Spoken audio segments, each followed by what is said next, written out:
Bom, pessoal, boa tarde. A gente vai fazer terceira conferência do ano, segunda virtual. Conferência bem, eu mandei para vocês, acho que a secretaria mandou para vocês o nosso cronograma até junho, o julho.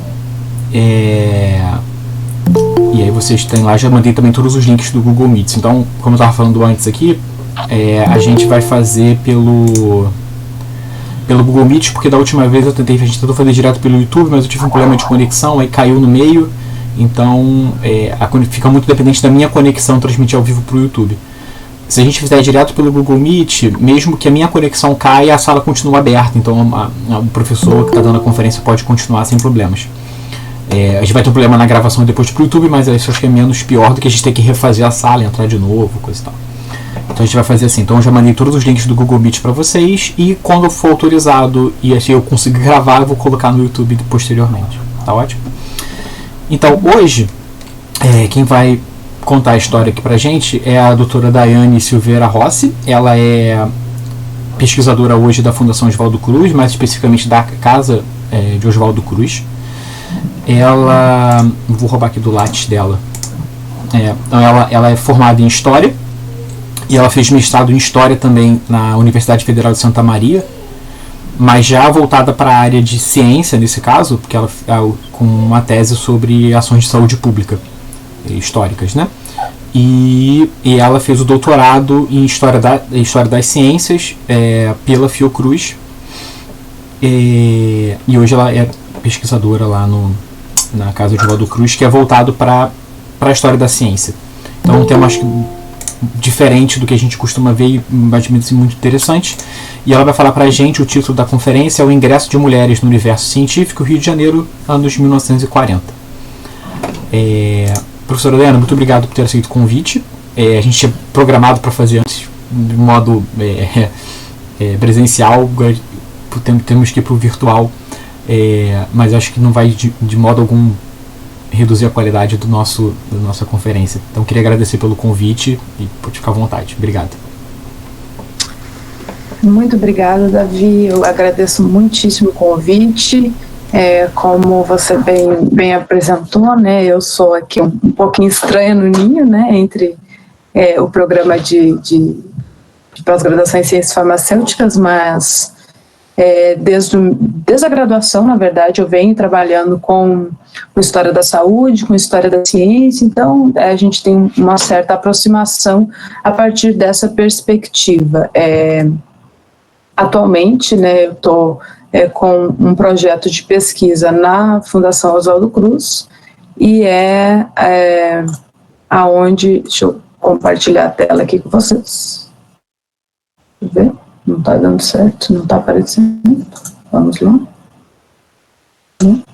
Só um minutinho, problemas técnicos. E continua agora. Vamos lá. Opa. Vai. Como é que eu faço para compartilhar? Eu testei isso várias vezes, deu certo, agora não está dando certo. Sim. Uhum. É porque aparece todas as telas que eu tenho aberta, menos o PowerPoint. Não, menos o PowerPoint. Tá de sacanagem. Espera aí. Vou fazer isso. Eu vou salvar em PDF. Boa tarde, Davi, aqui é Iraima, tá me ouvindo? Olha, aconteceu isso comigo e não consegui PowerPoint, só PDF uma vez. Vou fazer isso. Só para avisar. De repente. Porque aquela hora que a gente fez o teste foi, né? Mas. Acho que agora vai.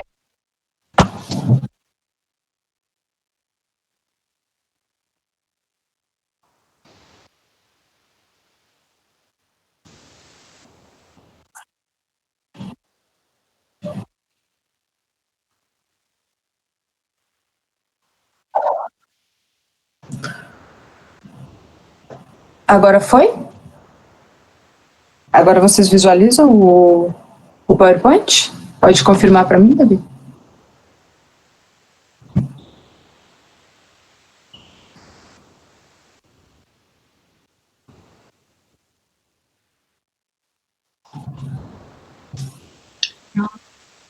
Não tá, não. Não.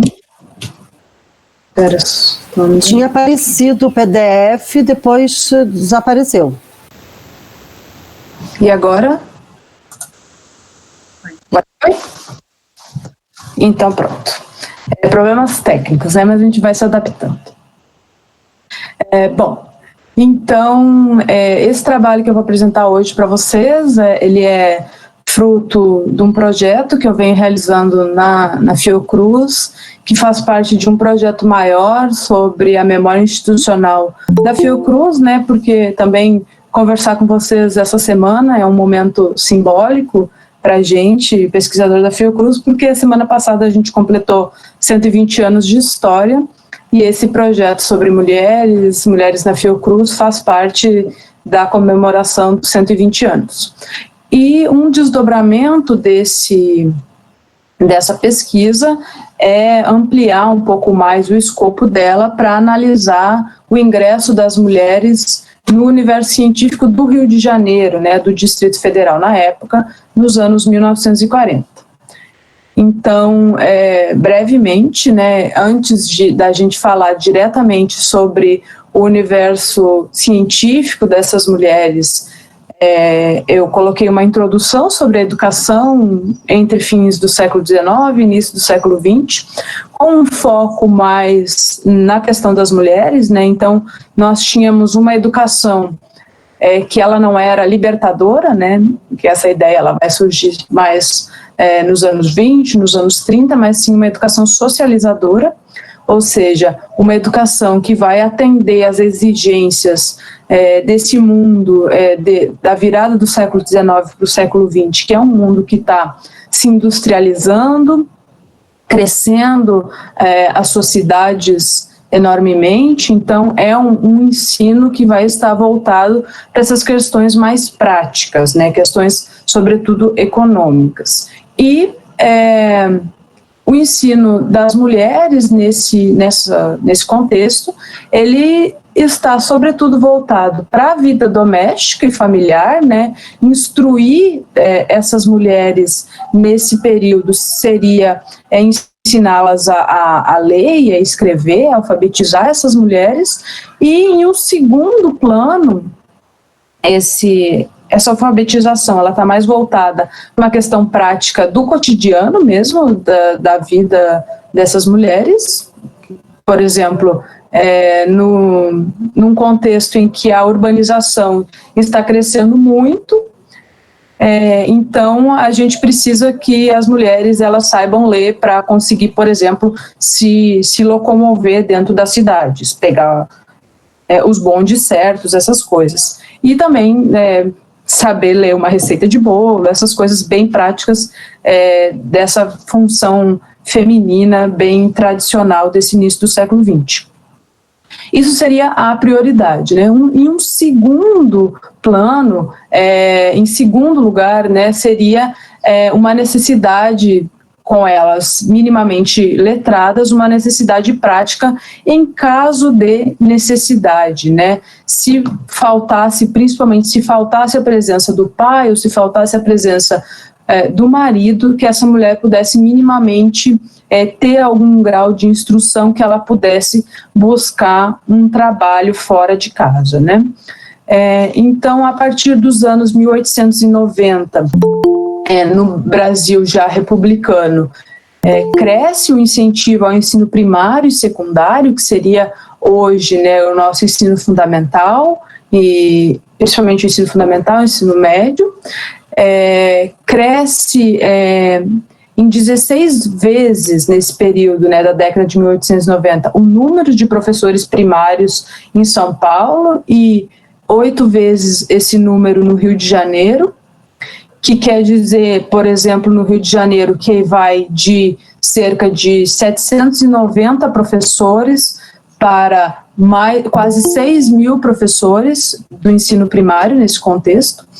Desses quase 6 mil professores do Rio de Janeiro, por exemplo, cerca de 80%, 81,2% eram mulheres, então há uma formação de professoras muito grande nesse contexto. O que não se reflete, o que acontece no ensino primário, ele não vai se refletir no ensino superior. As mulheres, teoricamente, pela lei, elas podem ter acesso ao ensino superior a partir de 1879, no entanto, para chegar ao ensino superior, essas mulheres precisam ter cumprido todo o seu ensino básico, e as mulheres, elas não têm essa formação básica, então é quase que uma lei que não é nem um pouco lógica, porque elas podem chegar ao ensino superior, mas elas sequer têm o ensino primário e o ensino secundário. Então, claro, salvo raríssimas exceções. No avanço do século XX, nós vamos ter um avanço dessas mulheres diplomadas no ensino secundário, já chega a 48% dos diplomados no ensino secundário, elas são mulheres. No entanto, desses 48%, um terço delas estão formadas no magistério, então, ou seja, no ensino normal, Então, isso reduz também o campo de trabalho dessas mulheres, mais uma vez, a serem professoras, Muito pouco se amplia do acesso a essas mulheres a outras carreiras nesse contexto. Nesse mesmo censo de 1940, aponta que apenas 9% dos diplomados do ensino superior eram mulheres, e dessas 9%, 60% se concentrava principalmente nos cursos de odontologia, de farmácia e de música, que já eram cursos que existem desde o período imperial, e depois eu vou falar um pouquinho mais, especialmente sobre o curso de farmácia. Bom, aqui eu coloquei 3 imagens para ilustrar. Essa primeira imagem na parte superior à esquerda é a aula inaugural da escola normalista Carmela Dutra, a primeira escola do subúrbio do Rio de Janeiro a surgir, essa primeira escola normalista do subúrbio. Ela surge em 1946, então essa foto é da aula inaugural, por isso que aqueles homens estão lá ao fundo, são autoridades, diretor da escola. E também para mostrar um pouco dessa diversidade, da diferença, por exemplo, que a gente tem dessa foto à esquerda com essa foto que está à direita maior, que é uma escola das normalistas do Instituto Superior de Educação, que era o maior instituto onde se formavam mais normalistas nesse período no Rio de Janeiro. Então, por exemplo, no Instituto Superior de Educação, a gente vê meninas predominantemente brancas, com uniforme, existe uma formalidade maior, enquanto que no Carmela Dutra, nesse início do Carmela Dutra, a gente consegue ver uma diversidade maior entre essas mulheres, a gente consegue identificar mulheres não brancas, e também ainda a falta de uniformes, existe uma certa diferença entre essas duas instituições. E essa foto que está à esquerda inferior é uma foto de uma escola de São Paulo, São Caetano de Campos, só para ilustrar também o ensino primário dessas mulheres, que é um ensino que vai priorizar as habilidades manuais desde muito cedo, e aí então a gente tem uma imagem dessas crianças, dessas meninas, aprendendo a bordar e a costurar desde o seu ensino primário, e mais ao fundo uma professora, uma mulher regente dessa classe. Bom, a partir do fim dos anos 30, a gente começa a ver, então, uma expansão do ensino superior no Brasil. Essa expansão do ensino, ela se dá principalmente a partir dos anos 20, do movimento pela educação brasileira dos anos 20, e a gente tem a presença marcante, né, a criação da Associação Brasileira de Educação, da ABE, da Associação Brasileira de Ciências, da ABC, nesse período aí do início do século XX, que vai ser fundamental para incentivar essa expansão do ensino superior, né, criação de mais faculdades, expansão dos cursos que eram ofertados no ensino superior. Então, a partir disso, a gente tem... também, antes da criação das faculdades, nós temos a criação do Conselho Nacional de Educação, de 1931, que vai ser também determinante na criação dessas faculdades. Assim, nós temos, portanto, em 1934, a criação da Faculdade de Filosofia, Ciências e Letras da USP, e em 1939 a criação da Faculdade Nacional de Filosofia. A Faculdade Nacional de Filosofia da Universidade do Brasil, né, que hoje é a UFRJ, ela vai ser criada inicialmente com 4 sessões, né, ciências, aí eu vou colar aqui para não me perder, Filosofia, Ciências, Letras e Pedagogia. Ela nasce com essas 4 sessões, mas há uma reforma nos seus estatutos na década de 40, precisamente em 46, em que essas sessões elas se desmembram em departamentos.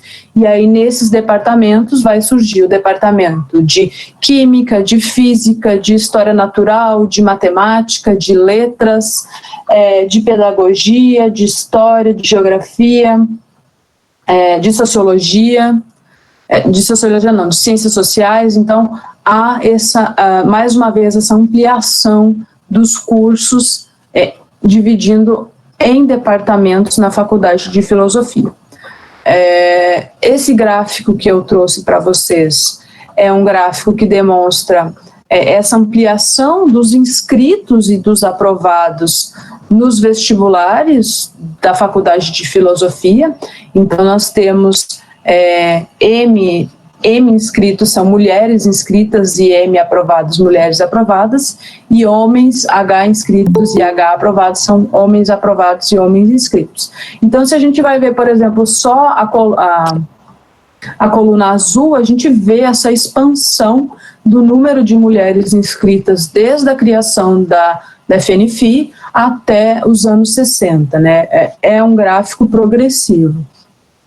Ao passo que o número de mulheres inscritas é muito maior, ainda assim, que o número de mulheres aprovadas. O número de homens, ele é superior, né, era superior antes da criação da Faculdade de Filosofia, na presença nos cursos da universidade, dos cursos superiores, que existiam desde o Império. E nesse período isso se mantém, né, sempre superior às mulheres, mas o que nos interessa ver é essa expansão da presença das mulheres no ensino superior. Sendo na Faculdade de Filosofia, portanto, então, serão nesses cursos de Química, de História Natural, de Matemática, de Física, de Filosofia, de História, de Geografia, enfim, desses cursos que eu já citei. Estou indo muito rápido, está dando para entender? Então, tá bom. Então, ainda contextualizando, né, essa expansão do ensino superior, a gente não pode deixar de falar da expansão do ensino superior sem entender a expansão dessas taxas de alfabetização da população brasileira, né, nessa passagem do século XIX para o século XX, e especialmente a alfabetização da população feminina. E aí eu gostaria que vocês atentassem para 2 fatores. O primeiro é o quanto a taxa de alfabetização feminina ela vai crescer desde 1872. Essas datas, só para explicar para vocês, não são datas aleatórias, são datas em que houve um recenseamento da população brasileira. Então, o censo de 1872 é o primeiro censo demográfico que a gente tem registro no país, na época do Império, né? Depois há um novo censo em 1890, em 1920 e em 1940. Então, esses dados, eles representam dados desses recenseamentos.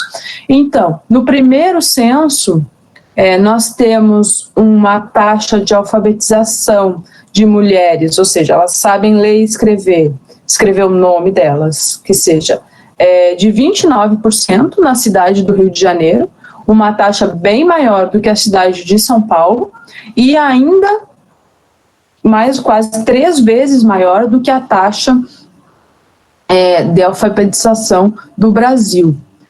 Em 1890, nós temos já 43% das mulheres alfabetizadas, em 1920, 55%, e em 1940, 65%.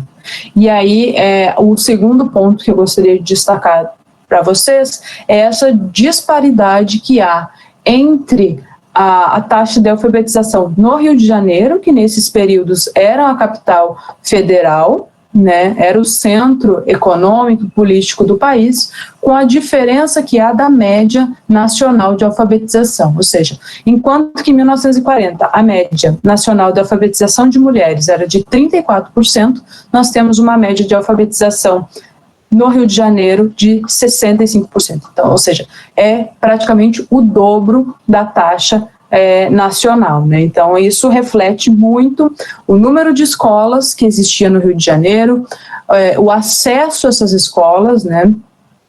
E, claro, a gente não pode perder de vista de que essa população que está sendo alfabetizada também fazia parte de uma classe média que estava se urbanizando, que estava tendo acesso a esse tipo de ensino. Nós não estamos falando, embora os dados eles não deixem claro essa separação, mas há outras investigações a se fazer sobre isso, em que a gente consegue mapear nesse censo, por exemplo, as taxas de alfabetização por bairros do Rio de Janeiro, que na época, né, eram divididos em freguesias e depois em subgrupos de o que hoje a gente entende por bairro, né, e com essa divisão por bairros a gente percebe ainda mais a taxa discrepante entre não só entre as taxas nacionais com as taxas do Rio de Janeiro, mas entre a própria diferença que há entre determinadas regiões da cidade do Rio de Janeiro, né?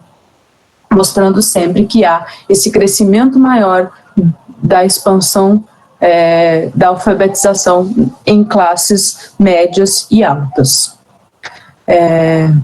Bom, e a respeito dos diplomados em 1940, então, esse é o número de diplomados que nós temos no país nesse período, a partir desse recenseamento. Nós temos no ensino secundário, ou seja, na educação geral, né, todos aqueles que são diplomados, né, que concluíram o ensino secundário no país. Nós temos 24 mil homens e 12 mil mulheres, então, já na educação mais básica, nós temos o dobro de homens formados no ensino secundário, e no ensino superior nós temos essa disparidade ainda maior, né? Por exemplo, aí eu, nada tendenciosa, fiz todos os destaques para o curso de farmácia, né? Vocês não imaginam por quê.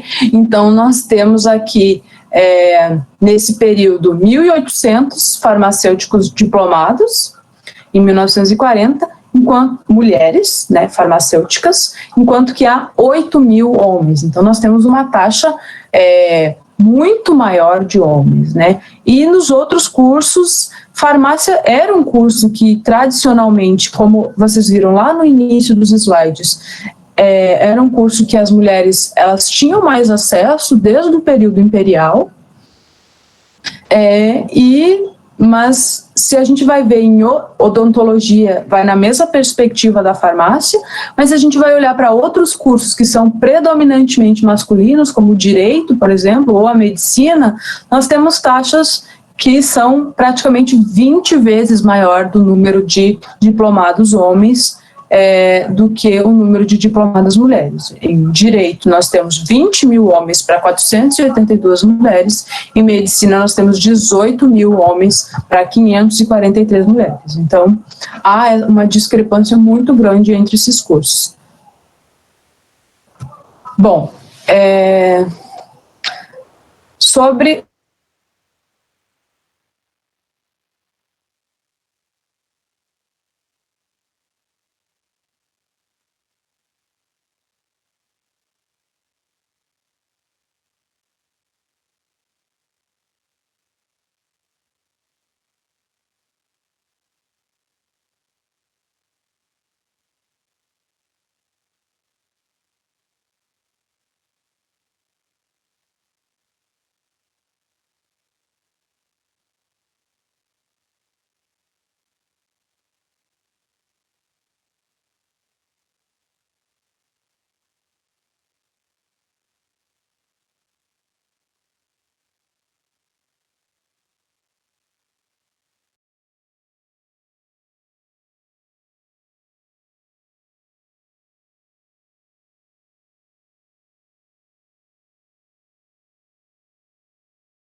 enfim, outras faculdades vão surgindo ao longo desse período. E ao longo até os anos 60 surge também no Paraná, enfim, em Belo Horizonte, vão surgindo outras e crescentes faculdades, o que amplia ainda mais esse número de estudantes na medicina nesse contexto. Temos também os números de odontologia, né, que é essa faixa amarela, a segunda faixa. É um curso tradicional também, que vem desde o século XIX, mas está aí praticamente 4 vezes menor do que o curso de medicina, né? O curso de farmácia, que está destacado em verde, ele vem numa progressão constante, né? Então se mantém mais ou menos ali na faixa dos entre 1.000 e 2.000 estudantes. E os cursos que nascem na faculdade de filosofia, letras existiam em algumas faculdades antes, mas se expande com a FNFI. História natural, química, que surge com a FNFI, a gente vê uma progressão maior.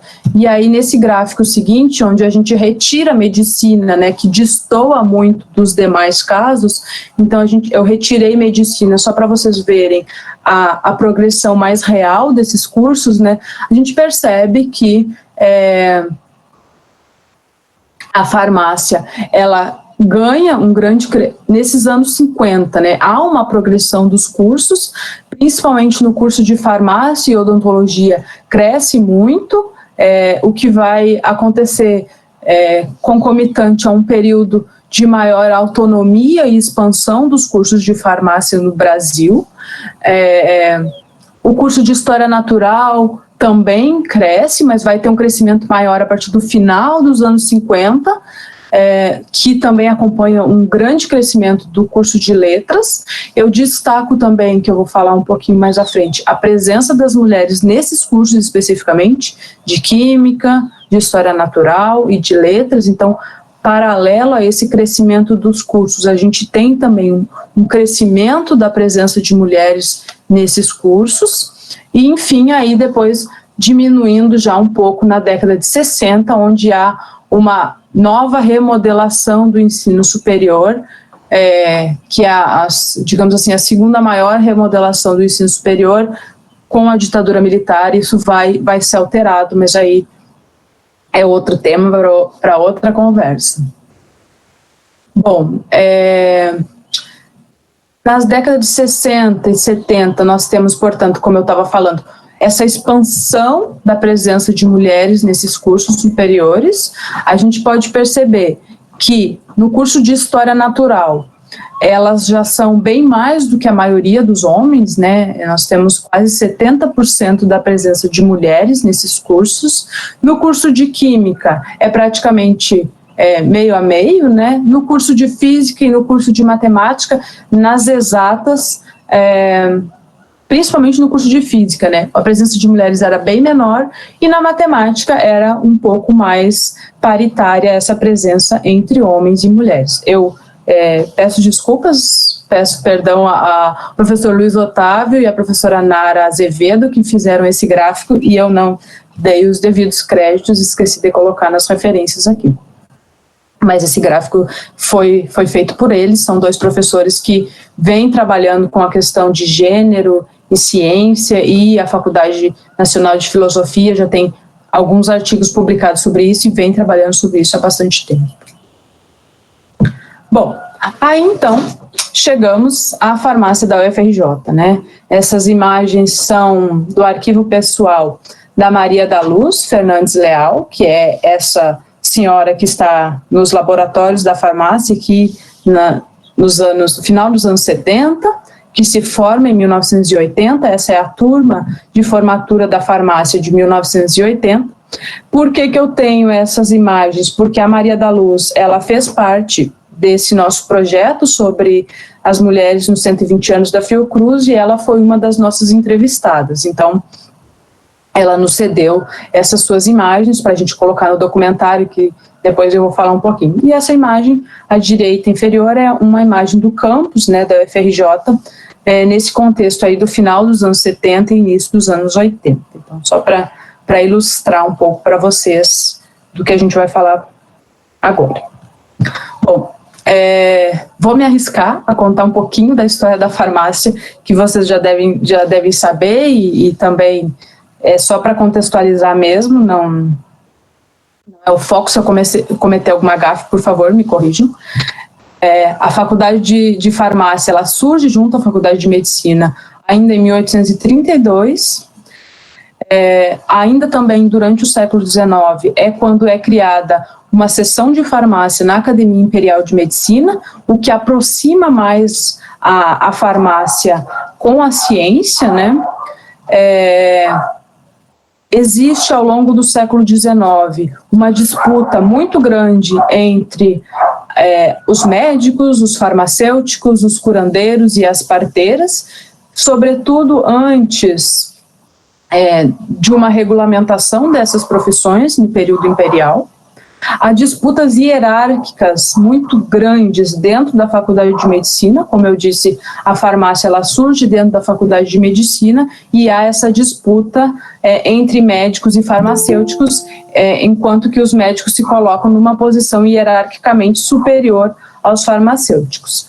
Com a criação da Junta Central de Higiene Pública, que é um órgão do Império que visa regulamentar essas profissões no Império, e principalmente não só regulamentar as profissões, mas regulamentar um pouco da saúde pública, era quem cuidava da saúde pública, se a gente pode falar em pública entre muitas aspas, nesse período imperial, é quando vai haver uma regulamentação e uma delimitação das funções no Império. Então, existe uma diferença muito clara entre quais são as funções dos médicos, quais são as funções dos curandeiros, quais são as funções das parteiras, dos boticários e dos farmacêuticos. Então, existe uma tentativa aí de evitar esses confrontos entre essas profissões, na teoria, né?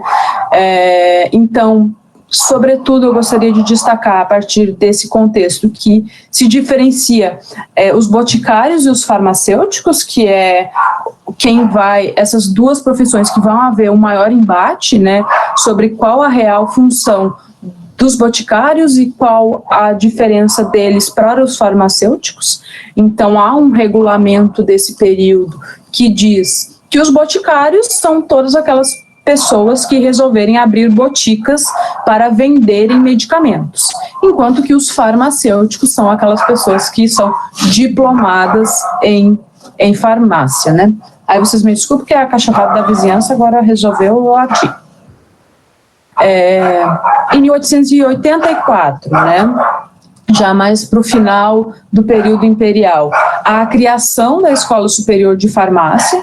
Essa Escola Superior de Farmácia, ela é pensada em 1884, mas ela vai existir somente durante alguns meses, em 1885.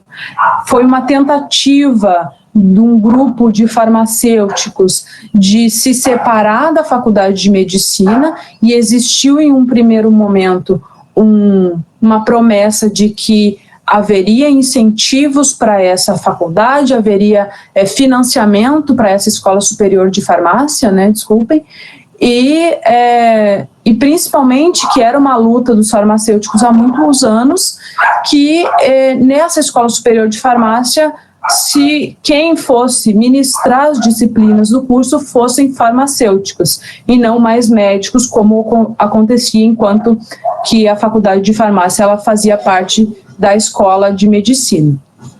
Então, esse projeto acaba acontecendo, mas, como eu disse, não vai para frente.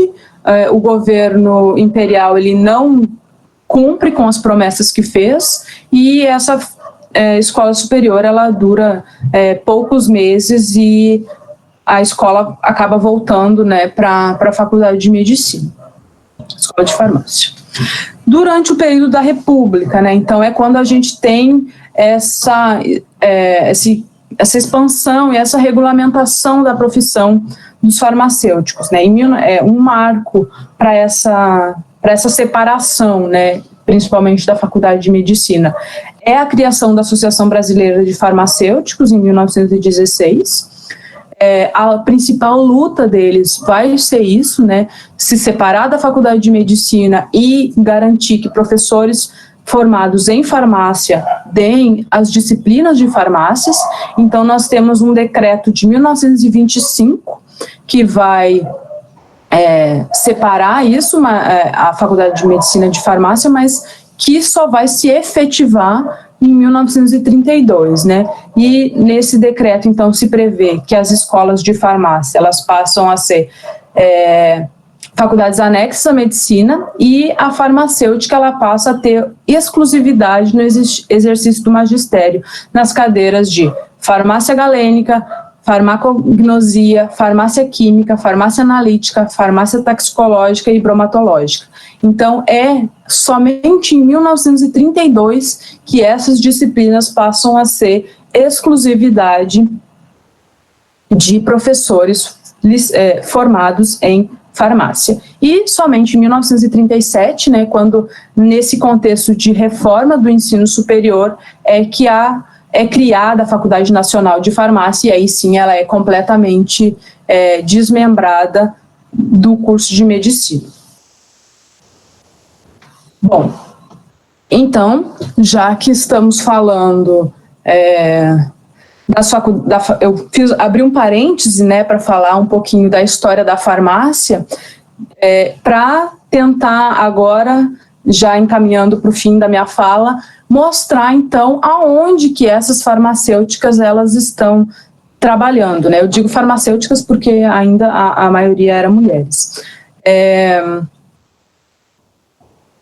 Não tem como falar de onde as mulheres, as farmacêuticas e os farmacêuticos eles estão trabalhando, sem levar em consideração que oportunidades, né, na área de ciência e tecnologia havia, quais eram as instituições, né, e centros de pesquisas no Brasil desse momento. E aí nós temos um dado de um inquérito da CAPES, de 1957, que ele mostra a expansão do mercado profissional, né, e as instituições de pesquisa do Rio de Janeiro.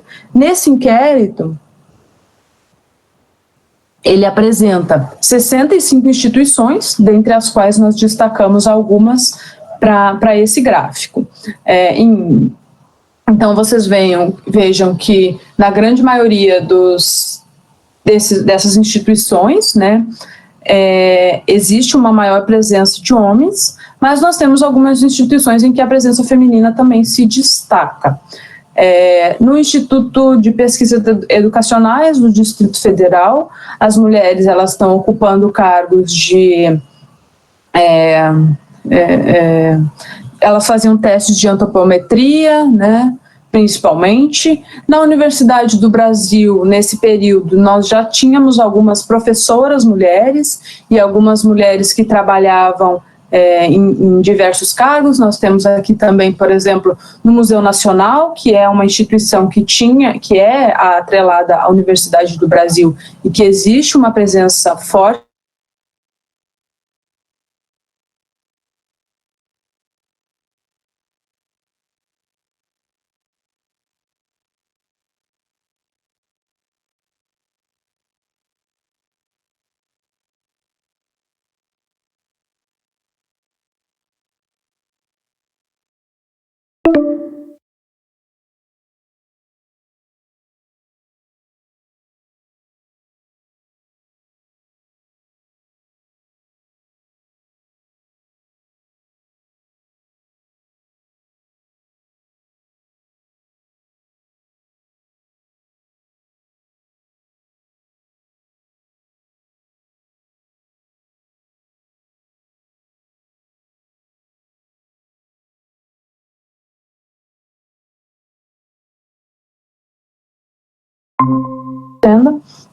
Eu gostaria de destacar, então, o Laboratório Nacional de Análise, que é onde está a presença principalmente das farmacêuticas nesse inquérito, nesse Laboratório Nacional de Análise que estava vinculado ao Ministério da Fazenda. No IOC, as mulheres que estão lá, elas são médicas, são químicas, são formadas em História Natural. No CBPF, que é o Centro Brasileiro de Pessoas Físicas, as mulheres, elas são principalmente físicas, e no INEP também são da área da educação e da geografia. Então, esse inquérito, ele demonstra dados, traz dados, né, de vários centros de pesquisa, departamentos universitários, laboratórios, serviços de ministérios.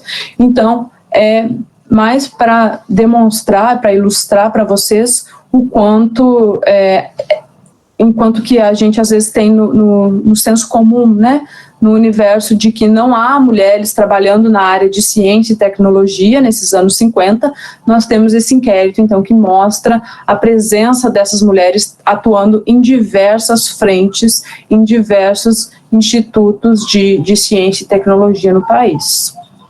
Bom, como eu disse, aqui a presença, né, do INT, do Instituto Nacional de Tecnologia, em que há 23 mulheres, e dessas 23 mulheres eu resolvi trazer essas fotos para mostrar um pouquinho para vocês quem são elas, né. Temos aqui no centro a Silvia Tomalskin. A Silvia, ela ingressou no INT por volta dos anos 50, ela trabalhava na área de ensino de química, que era um braço do INT. Nós temos aqui essa foto que está em sépia, né? Essa foto diferente é a foto que toca mais o meu coração, eu gosto muito dessa foto. É a Feiga Rosenthal. A Feiga, ela ingressa no INT nos anos 40, ela é química. Ela ingressa ainda como bolsista, né, durante a faculdade de Química.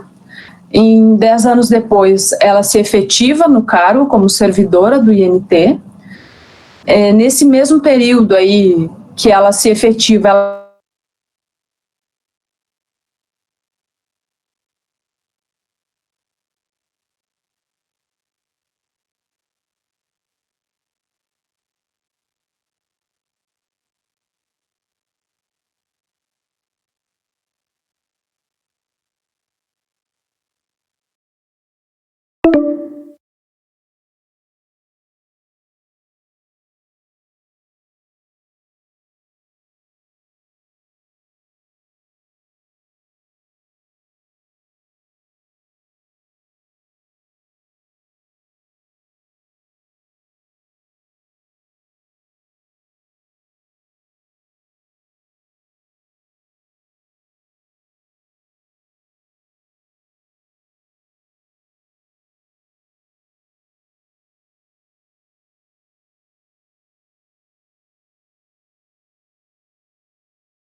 que as farmacêuticas, sobretudo, vão atuar nesse período aí dos anos 40, dos anos 50, é os cursos do Instituto Oswaldo Cruz. Esses cursos, eles surgem em 1927, são cursos como se fossem pós-graduação, né, é o princípio da pós-graduação no Instituto Oswaldo Cruz, né, hoje Fundação Oswaldo Cruz.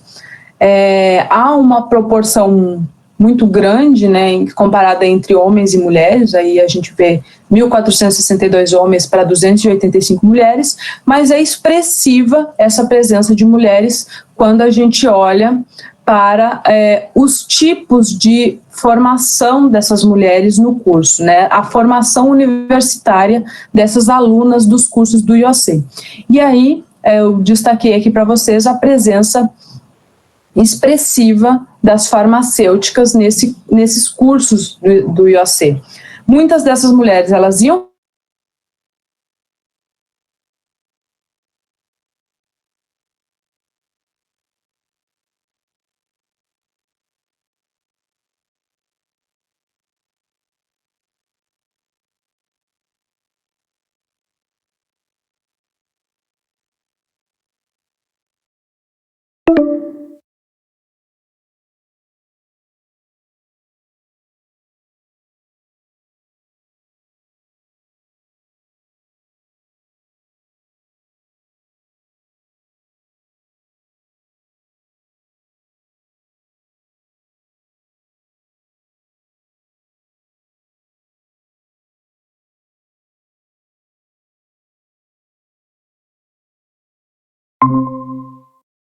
saindo da faculdade, algumas até mesmo antes, no seu último ano de faculdade, elas vão fazer esse curso do Instituto Oswaldo Cruz, e as farmacêuticas, elas estão se destacando. Mas também a gente não pode perder de vista a presença de licenciadas e bacharéis em História Natural, em Medicina, em Química, Química Industrial, Medicina Veterinária, Enfermagem, Bioquímica, Odontologia, Ciências Naturais, Bacteriologia, Física e Letras Anglo-Germânicas. Então, mas há essa diferença muito grande, essa concentração entre as farmacêuticas, as formadas em História Natural e as médicas e químicas. Então, para vocês terem uma ideia, né, de aonde essas mulheres que estão se formando na faculdade de farmácia, em que há essa expansão do ensino superior, em que ramos, aí eu trouxe 2 exemplos, né, em que ramos elas estão atuando. No Instituto Nacional de Tecnologia, no Laboratório Nacional de Análise e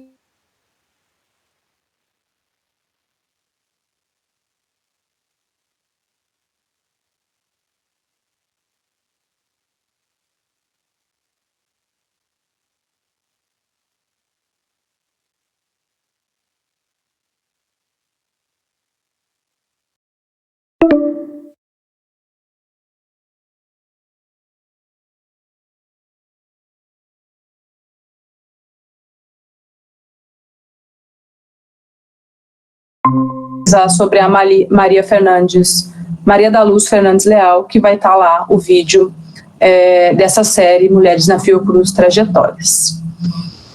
Então, aqui são as referências que eu utilizei para alguns desses gráficos, e agradeço muito a oportunidade e estou aberta aí para a gente poder conversar. Muito obrigada.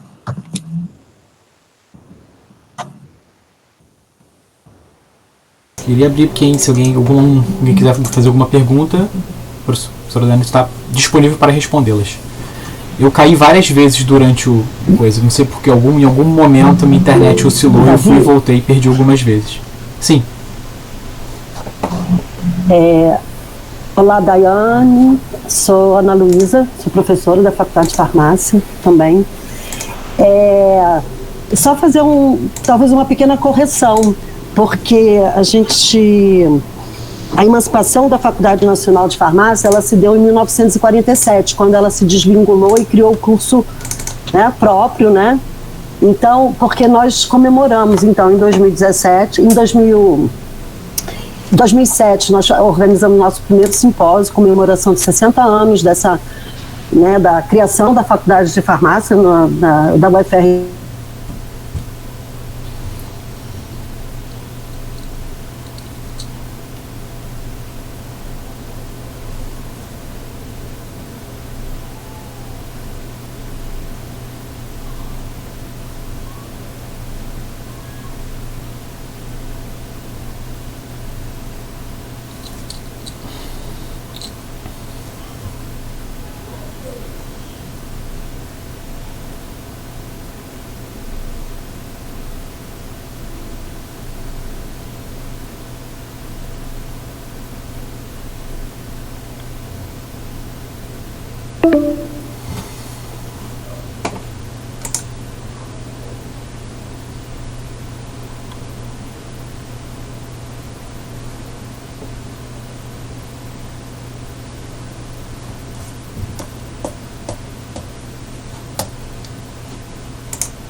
Focou na coisa da farmácia, né? Na formação das farmacêuticas, outros farmacêuticos de uma maneira geral. Então, parabéns pela tua apresentação, sempre muito bom a gente aprender história, o conhecer a história, né? Então, parabéns pela tua apresentação. Obrigada, Ana Luísa. Eu peço desculpas por esse erro de data, né? Alguma coisa que pode acontecer com os historiadores, que são principalmente aqueles que são mais focados nos processos e menos nas datas. Foi uma informação que eu retirei de um livro, enfim, mas eu confio nos dados passados pela faculdade, pela professora da faculdade, e agradeço essa correção. Vou alterar aqui nas minhas próximas apresentações. Muito obrigada.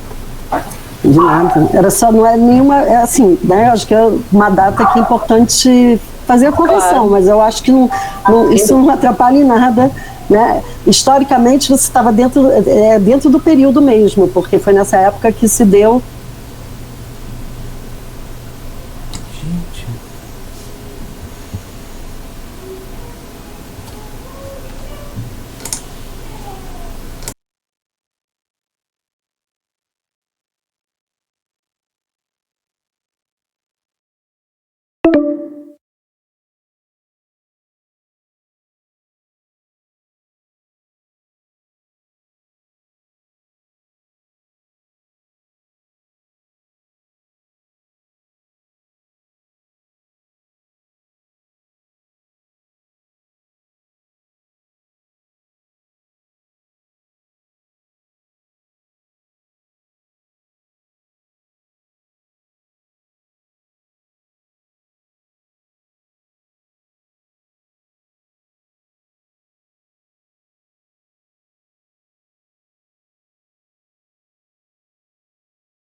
Então, é um fato, assim, apesar dela acabou não exercendo, né, a profissão, mas ela é uma, vamos dizer assim, acho que é uma precursora feminina aí do papel da mulher, né, nos cursos de farmácia como um todo, né. Então, mas muito bom, assim, os seus dados, acho que é bastante interessante a gente ter acesso a essa informação.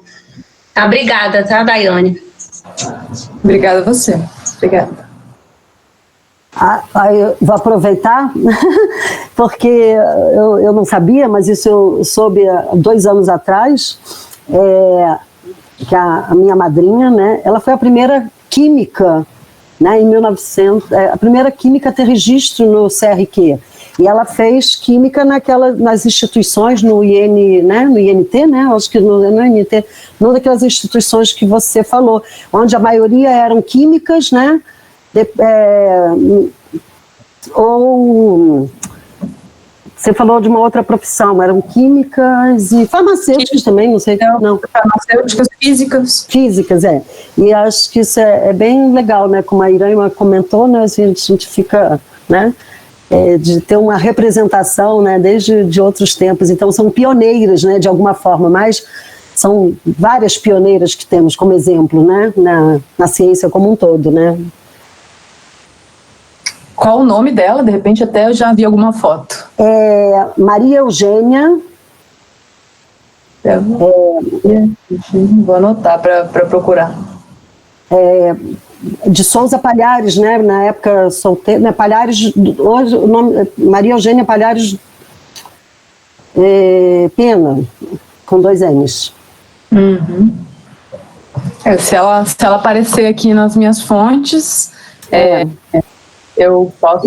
É que eu não estou achando, o CRQ fez uma homenagem no Dia das Mulheres em 2019, eu acho, foi em 2019.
Eu vou, Iraima de novo, eu vou botar, eu não sei, essa questão da presença feminina, Daiane, mas a Suzana teve, na ocasião, a Ana Luísa com certeza lembra melhor que eu, na ocasião do aniversário de 60 anos, ou antes, teve um livro, né, com fotos e tudo, mas não era um acompanhamento da representatividade feminina na Faculdade de Farmácia, sim história da Faculdade de Farmácia, mas de repente recuperando esse livro, a gente tem cópia e tudo nos laboratórios, daria para a gente ter alguma informação, né, mas a Ana talvez lembre melhor.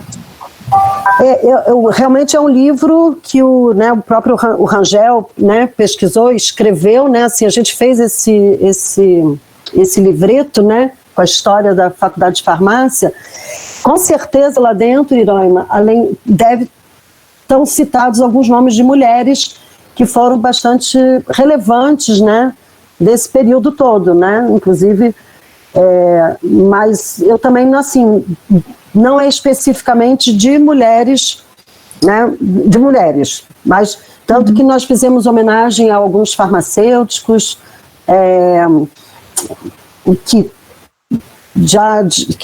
que fizeram parte da Faculdade Nacional de Farmácia, né, e eu conheço outras mulheres também que se formaram na Universidade do Brasil, mas eu acredito que no livro pode ser que tenha citações, sim, de nomes especificamente de mulheres, né, dessa época, né, da história da faculdade, da emancipação da Faculdade de Farmácia.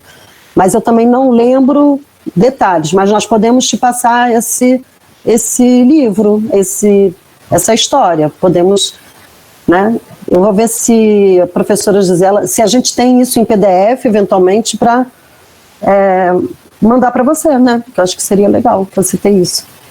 Ótimo, seria muito bom, sim, porque independente da presença ou não de mulheres, né, do destaque ou não às mulheres, é importante para a gente contextualizar melhor, para entender, para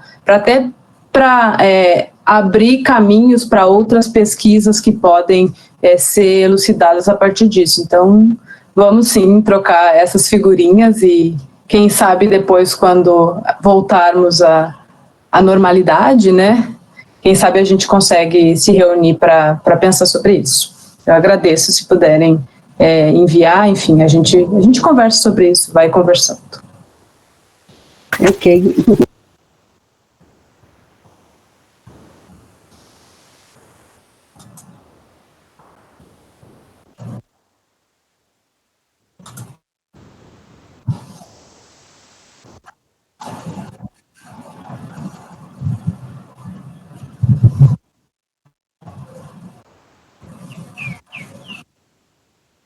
Tá online, tá online.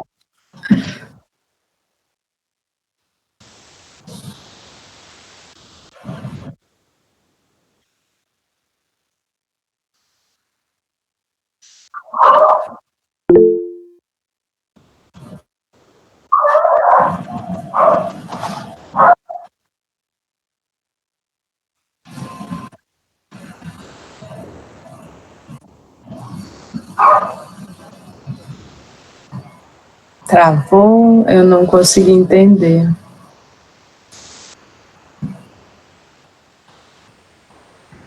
Talvez ele tenha caído de novo, ou acho que isso. Eu acho que ele voltou, Davi? Eu acho que o Davi voltou.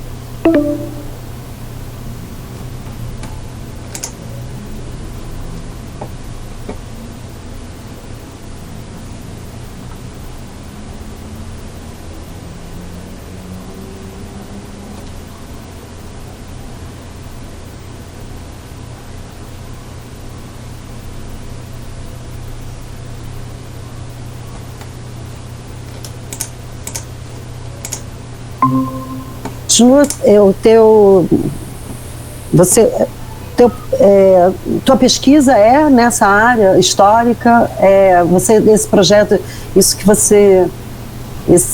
essa tua apresentação faz parte da tua pesquisa? Você é farmacêutica também?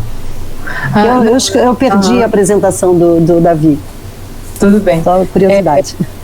Eu sou historiadora, eu trabalho com história da saúde já há 10 anos e eu fiz o doutorado na Fiocruz, voltado para especificamente, né, na área de história da ciência e história da saúde.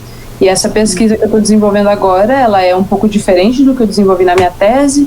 Na tese eu trabalhei com história da assistência, a saúde e a pobreza, mas depois do fim da tese, que eu defendi o ano passado, eu comecei a trabalhar especificamente com mulheres na ciência e com as mulheres no Instituto Oswaldo Cruz. E aí foi daí que nasceu esse ramo desse interesse. Enfim, a história das farmacêuticas foi um adendo, né, que eu fiz para essa apresentação especificamente, mas a investigação mais geral é sobre as mulheres cientistas e principalmente as mulheres do Instituto Oswaldo Cruz.